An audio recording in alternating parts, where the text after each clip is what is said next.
Camped in the mountains again. So there's the tent over there. I'm standing on a closed dirt road, so it's another dirt road that's closed for winter. Winter is about to arrive. So what you're looking at there is a small driveway off the dirt road. So the government used big bulldozers and trucks to make these dirt roads, and this small driveway is just a spot they've obviously used for the bulldozers to turn around. Better watch my step, there's a makeshift tent peg there. Supporting that guy line, which is holding up that branch. Just have to wipe the lens because it is raining, unfortunately. There's the tarp, so I've got it up pretty high. Another makeshift tripod supporting the tarp right in the middle, because we do want a high point in the middle of the tarp. So there's a piece of cotton clothing I was wearing yesterday, so just put that on top. There's the campfire and the wood pile cut up. So I've definitely cut up a lot more wood than usual here, and that's because with the amount of rain we're experiencing this weekend, I just want to be able to keep everything nice and dry. Our clothes are hanging up. Unfortunately, I have to bring them in a moment. The rain just decided to occur right when I decided to start making this video. So here we are at the back of the tent. I just wanted to share with you some of the ultralight food ideas that we could use. A couple of new ultralight food ideas I came up with. So nothing new about that, just a piece of cheese or what's left of it. Cheese is a great food to take hiking because it's about 30 to 40% fat. So you're going to feel very full very quickly eating that. And I'm going to give you a chance to try and work out what that is looking at it. Just for a moment. What the hell is that? It's actually a whole dried banana. So I picked this up at a local specialty store recently. It's a sun-dried banana, and believe it or not, it really tastes like banana too. No added preservatives, no added sugar, and you actually feel like you've eaten a banana when you finish eating it. It has, I'd say, the consistency of licorice, but it tastes a bit like banana fritter in a restaurant. Another ultralight food idea is pasta. So what you're looking at there is a type of pasta called Risoni.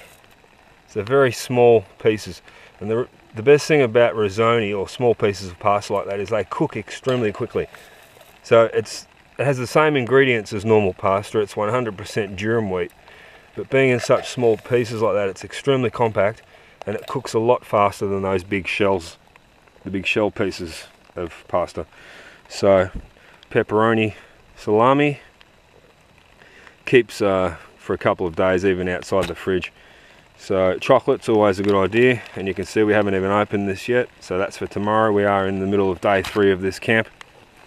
So hydrated peas, you'll hear me talking about these in a lot of my videos. I buy that at the supermarket for about $2, and once you boil them for about 10 minutes, they really taste like real peas too.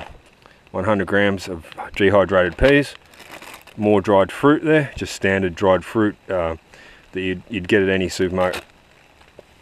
Bit of Milo and muesli in that bag there. Let's just step back this way for a moment so you can see the campsite. The clothesline hanging up. All the stuff drying. Well, it was drying before the rain set in again. Just back around here. So we are in one of the most remote parts of Victoria right now, and there's no way that you can get any phone signal at all. Even Australia's highest quality phone network does not cover this area. We're deep in a valley, probably about 80 kilometers from the nearest major town, probably even further than that actually. So you're not going to get regular phone coverage, and people out there might be wondering what the hell is he going to do if he needs to call for help. And here's something I've talked about in a couple of previous videos, and that's an Iridium satellite phone. So although I can't make a phone call from here because we have too many trees overhead, so the trees, they block the satellite signal, but I can send a text message from here, and I did that successfully just a moment ago actually. So let's just put the satellite phone back in its waterproof bag so it doesn't get any more wet than it is. Over here is what I wanted to share with you, is our knife system. So our cutting system of tools. That's a carbon steel Mora knife, extremely good for people on a low budget. Very good carving knife, and the reason it's rusty is because it is carbon steel. Carbon steel rusts. Swiss Army pocket knife,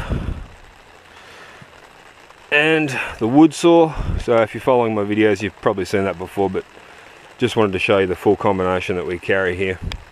And my favourite of all, the Malaysian parang from Bedore, Malaysia. And if you're interested in parangs, you can see a lot of this stuff on my channel. And I've just reinforced the handle with bike tubing. Absorbs the shock impact when you're chopping wood. Tarp's up pretty high. And one tip regarding tarps is if you do want to actually move the tarp, let's say I wanted to move the tarp slightly in that direction or slightly to the right, all I do is, for example, if you wanted to move it to the left, is just loosen the guy lines on the right side. So I'd loosen that guy line there and all the guy lines on the right side of the tarp, and then at the same time you tighten the guy lines on the left side, so that would then move the tarp back that way. And that's what we had to do earlier, because I'm trying to keep all this wood dry, and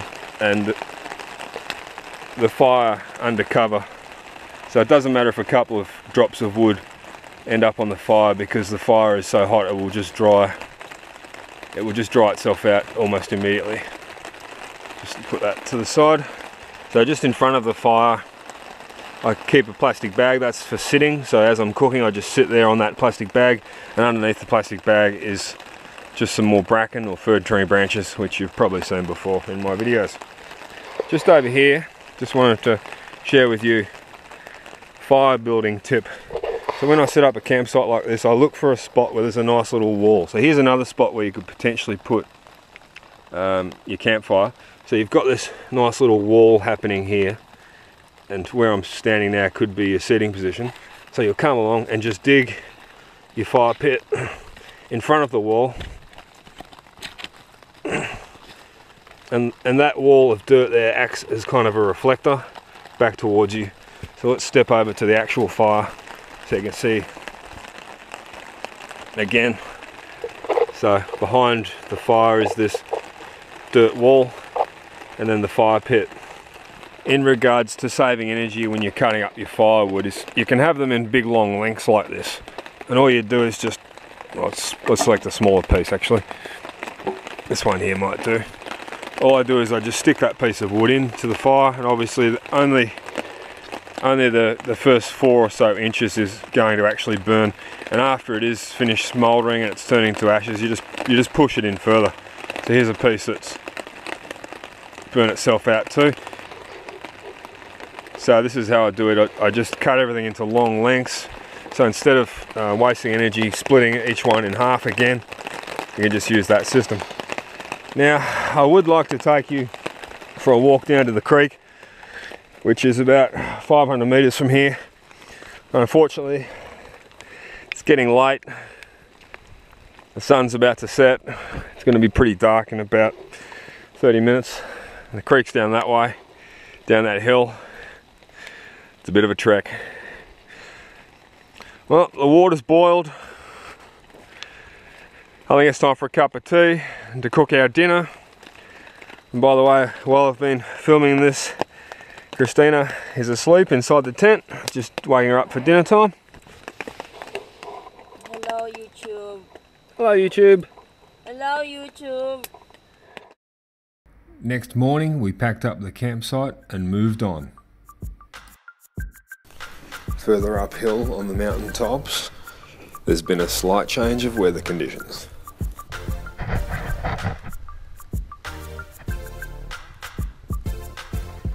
The Australian Alpine walking track is over 600 kilometres long and passes through 3 different states. To find your way, just follow the yellow track markers.